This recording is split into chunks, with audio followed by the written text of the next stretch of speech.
étudiante en Master 1 à l'Université de Mons. Je fais la chimie et spécialement l'option chimie bio-inspirée. Je suis originaire de la République démocratique du Congo. Je suis née en province du Congo central. J'ai grandi dans un petit village appelé Kolo, où je fais mes études primaires et secondaires. Et donc j'ai grandi avec des frères et je ne suis pas la seule personne atteinte d'albinisme dans ma famille. Nous sommes à 4, mais je suis la seule fille. Et donc j'ai évolué dans cet environnement familial propice à la réussite parce qu'il y avait de l'amour, il y avait la compréhension. Voilà. Mais dans la société, ça a été mon plus grand combat parce que voilà, j'ai évolué dans une société très discriminatoire. Et donc il fallait à chaque fois faire face à des jugements, à des préjugés, à des insultes, à des appellations. Et ça m'a dérangée et ça provoquait en moi la peur, ça provoquait en moi les doutes. Ça provoquait en moi l'autodiscrimination au point où j'ai failli abandonner les études. Ça, c'est un mot que mon père au pays m'avait dit. Il m'a dit, si tu laisses tes études, tu vas donner raison à toutes ces personnes qui te discriminent. Mais si tu poursuis tes rêves, si tu te bats et que tu deviennes une grande dame, une grande personnalité, c'est la meilleure façon pour changer les regards, c'est la meilleure façon pour sensibiliser ces gens. Ils vont se dire, ah ben, apparemment son albinisme n'a rien à voir avec son intelligence. Jusqu'alors, le modèle éducationnel, le modèle académique, donc l'organisation de la formation n'inclut pas en fait la donne albinisme. On n'inclut pas cela. Et même lors de passation des examens de fin d'études, les questionnaires sont écrits avec des polices assez petites et avec la faible vue, la déficience visuelle que les personnes atteintes d'albinisme que nous avons, ça nous pose problème en ce qui concerne la lecture. Et des fois, les examens d'État, comme on le dit chez nous, peut prendre 1h30. Mais sachez que la personne atteinte d'albinisme perd déjà 30 ou 45 minutes à lire d'abord tous les questionnaires. Parce que c'est tellement petit, il doit forcer avec ses yeux, il doit rapprocher les questionnaires de son visage pour bien voir. Donc ça veut dire qu'il perd déjà des temps. Et quand il va commencer à répondre, ben là on dit, ben voilà, il faut déposer. On ne tient pas compte de sa déficience. Vous voyez. Non, tu as échoué. C'est à cause de ça on disait les personnes ne sont pas intelligentes. Ah non, ils ne sont pas intelligents, il faut qu'ils échouent. Il y a un autre défi, majeur encore, qui reste... celui de l'accès aux soins de santé.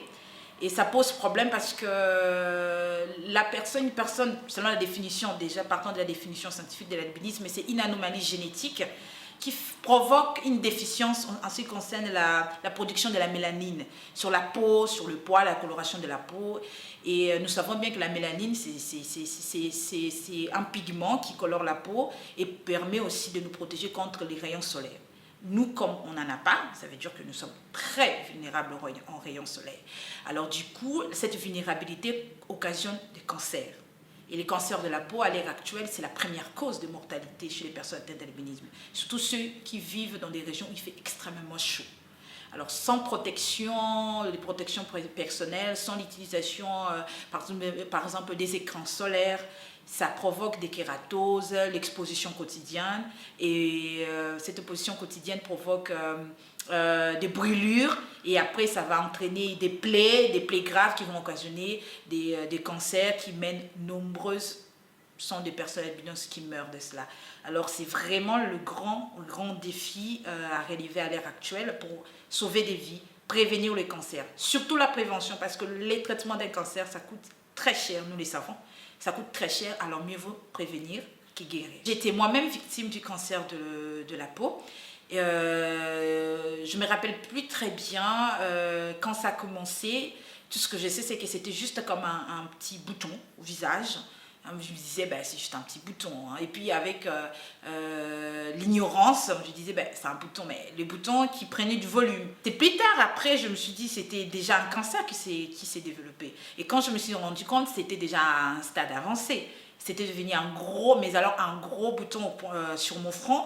Et j'étais obligée de porter des perruques parce que je ne voulais pas que les gens regardent. Ça commençait à provoquer des douleurs graves au niveau de ma tête. J'avais très mal, je ne pouvais pas bien étudier. J'étais dans une dépression parce que la plupart des personnes atteintes d'albinisme que je connaissais, qui avaient le même problème que moi, qu'on accompagnait, mouraient. Alors je me suis dit, ah, je suis la prochaine. Ah non, je vais mourir. J'étais sûre que j'allais mourir, j'étais sûre. Tout cela à cause de problèmes d'accès aux soins de santé appropriés. Parce que ça, c'est vraiment la problématique. On peut avoir accès aux soins de santé, mais qui n'est pas approprié. J'ai poursuivi mes études et je finis ma licence à Kinshasa, à l'université de Kinshasa précisément. Et j'ai été admise à l'université de Mons pour poursuivre mon master en chimie.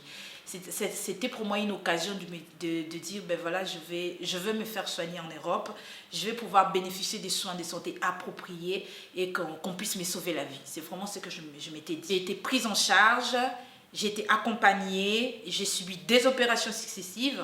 C'était pas facile, c'était des douleurs, c'était une période difficile qui m'a vraiment coûté même mes examens du premier semestre parce qu'il y avait beaucoup de cours que j'avais ratés parce que j'étais tout le temps hospitalisée. J'étais tout le temps au rendez-vous à l'hôpital. J'avais des pansements, il fallait tout le temps laver, changer. Et ça m'a vraiment traumatisée. Mais après, j'ai subi une greffe. Et maintenant, je me porte bien. Maintenant, je suis en parfaite santé. Je n'ai plus le cancer, je ne suis plus tourmentée, je ne suis plus stressée. Et c'est vraiment ça mon but actuellement. Parce que je me dis, si je suis restée en vie, c'est parce que j'ai bénéficié des soins appropriés. Ces livres, je l'ai écrit dans le but de sensibiliser. La sensibilisation permet d'éclaircir, la sensibilisation permet de sortir de l'ignorance, la sensibilisation permet de changer les mentalités. Et le thème qui est « Je suis une valeur ajoutée », pour moi, c'est plus qu'un slogan en fait. C'est un appel à prouver à cette société qui nous discrimine tant que nous sommes véritablement cette valeur ajoutée. En œuvrant, en mettant en avant nos potentiels. Vous avez la possibilité d'étudier, il faut étudier, ne regardez pas les moqueries, ne regardez pas les insultes. Au contraire, tout cela constitue une énergie motrice pour avancer. Et donc, pour ceux qui n'ont pas eu la chance d'étudier, ce n'est pas trop tard. Ce n'est pas trop tard. Chacun de nous a du potentiel, chacun de nous a du talent. Je parle d'un combat que toutes les personnes qui ont un handicap particulier peuvent se retrouver en fait. La résolution des Nations Unies a été adoptée le 18 décembre 2014 et depuis lors, beaucoup de choses se sont passées.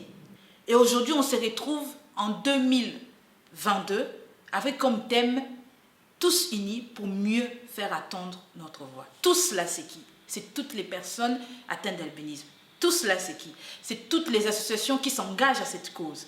Tout cela, c'est qui? C'est toutes les parties prenantes qui s'engagent avec sincérité dans cette cause. Pour moi, le plus important, c'est l'objectif 17 parce que ça parle du partenariat.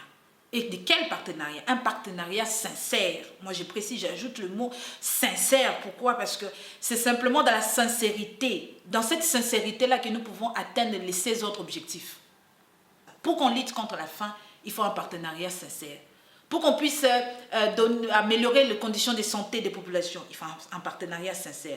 Pour qu'on puisse donner de l'éducation, une très bonne éducation à tous les enfants sans discrimination, il faut un partenariat sincère. Pour que les gens travaillent, pour que la société se développe, il faut un partenariat sincère. Pour qu'on puisse lutter contre les changements climatiques, il faut un partenariat sincère. Sans la sincérité, on ne peut rien faire. C'est le 17e objectif qui définit les 16 autres.